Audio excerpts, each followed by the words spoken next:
Bonjour à tous. Donc, on s'était quitté la dernière fois après avoir déployé notre projet de CVTech. Ce qu'on va essayer de voir dans cette petite série de vidéos, c'est comment créer en fait un petit exemplaire d'un gestionnaire de tasks, un task manager. Donc, si on peut voir, on peut prendre par exemple le cas de MeisterTask. En fait, MeisterTask, il va vous donner la main pour pouvoir gérer vos tâches. Donc, si vous avez une équipe et que vous avez un projet que vous voulez gérer, tout simplement, vous allez au niveau de ce projet-là, vous créez, sur MeisterTask, vous créez un projet. Par exemple, ici, on va prendre ce projet-là. Donc, vous voyez ici qu'on a des listes. Chaque liste, elle permet en fait d'ajouter une tâche. Les tâches, vous pouvez faire du drag and drop avec ces tâches-là, vous voyez. Et donc là, on peut ajouter ce que vous voulez.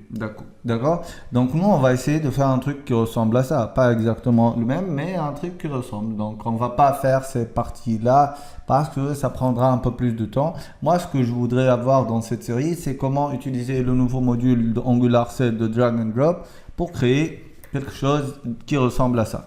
Donc vous allez voir que dans la documentation, on a toute une première partie qui correspond à ça. Nous, on va ajouter notre touche personnelle. D'accord.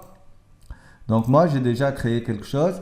Donc vous voyez ici, on a un ensemble de tâches. On peut modifier, ajouter la tâche à n'importe quelle liste. D'accord. Et elle va s'adapter directement.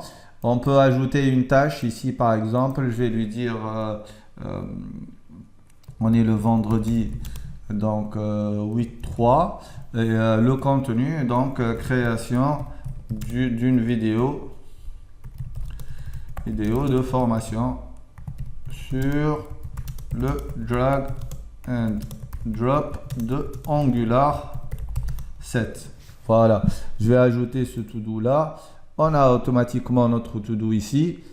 On peut le modifier. Là, c'est doing, là, c'est done. Et on peut faire ce qu'on veut. Sachant que tout ça, c'est associé à une base de données. C'est-à-dire que j'ai utilisé la base de données existante par défaut dans le projet Loopback qu'on avait entamé, qui s'appelle Note. Je vais vous montrer ça maintenant. Donc localhost 2.3000. Voilà, Explorer. Et vous allez voir que ce qu'on vient d'ajouter a été automatiquement ajouté ici. Donc si je lui demande la liste des notes, vous voyez, une note, pour moi, il est identifié par son titre, son contenu et son state. Le state, je l'ai ajouté avec le ID pour pouvoir gérer ça. Et donc, vous voyez ici, on a dans cette liste-là, vendredi 8-3, création d'une vidéo de formation sur le drag and drop d'Angular 7. Son état maintenant, c'est à to do. Parce qu'elle est là, si je la modifie ici, je la mets ici et que je fais un nouvel essai, et ben on voit que maintenant son état c'est doing. Donc vous voyez qu'automatiquement tout ce que vous faites au niveau de votre gestionnaire de tâches, et ben il est affecté directement à votre base de données. Pareil pour toutes les tâches, hein. D'accord. Donc on va commencer par créer le composant qui va gérer tout ça comme premier sprint de notre travail, et ensuite on va commencer à les intégrer une par une. D'accord.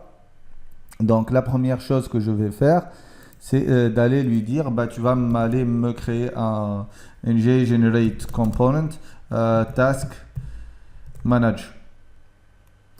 D'accord. Ça, c'est le composant qui va contenir l'ensemble de ces listes-là. D'accord. Très bien. Donc ce que je vais essayer de faire maintenant, c'est d'aller gérer ma liste à moi. Donc je ne vais pas trop compliquer les choses, je veux aller directement au niveau de ce task manager, créer mes listes et travailler dessus. D'accord. Donc ici, je vais ajouter un petit div.row. Ce div.row là, bah, je vais lui ajouter 3 divs. Donc un premier div avec un call md de 4 et un call sm de... Bon, qu'est-ce que vous voulez, est-ce que dans le cas où c'est small, on va les réactiver sur des petites listes les unes après les autres? Bon, on va garder la même chose, allez. Ok, qu'est-ce que j'ai fait? Point, voilà. et tab. Voilà, c'est bon. Donc ça c'est to do. Ok, et je vais refaire la même chose pour les autres listes. Donc on a une liste qui va s'appeler doing en cours d'exécution et une liste done. D'accord, tout ça je vais les ajouter au niveau d'un H2 par exemple. Voilà, CTRL X, CTRL V. Donc H2. Hop, et même chose pour le done. Donc H2 et je vais récupérer cet élément là. Ok, maintenant je vais aller lui dire que je voudrais avoir au niveau de mon approuting.ts, bah, je vais avoir un troisième composant qui va s'appeler task manager. Donc, task manager, et ce task manager là, bah, il va être associé à un petit composant ici, c'est task manager, c'est ça, task manager component. Ok, donc tu vas m'exécuter ça lorsque je vais faire appel à mon à ma route path task manager. Donc je vais l'appeler comme ça, voilà, tout simplement.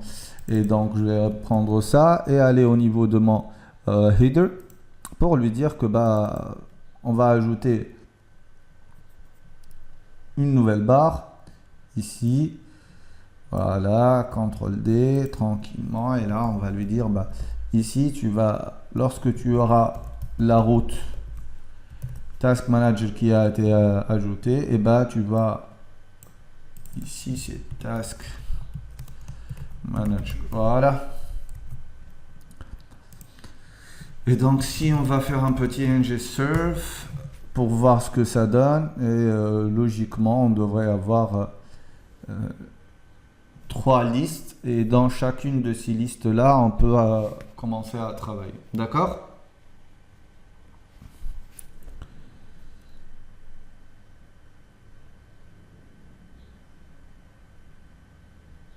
Ok. Entre temps, ce que je vais essayer de faire, c'est que Angular Reason, class component.html, je vais essayer d'enlever tout ce qu'on a déjà fait pour ne pas être encombré. D'accord? Donc le header, le search component, pas besoin. Donc ici, si je vais ouvrir le localhost 4200, je vais avoir mon task manager, et là je vais avoir les 3 listes que je vais utiliser. Voilà pour cette première itération. On va maintenant dans la prochaine vidéo nous concentrer sur la préparation de la partie drag and drop de nos 3 listes. Voilà, merci.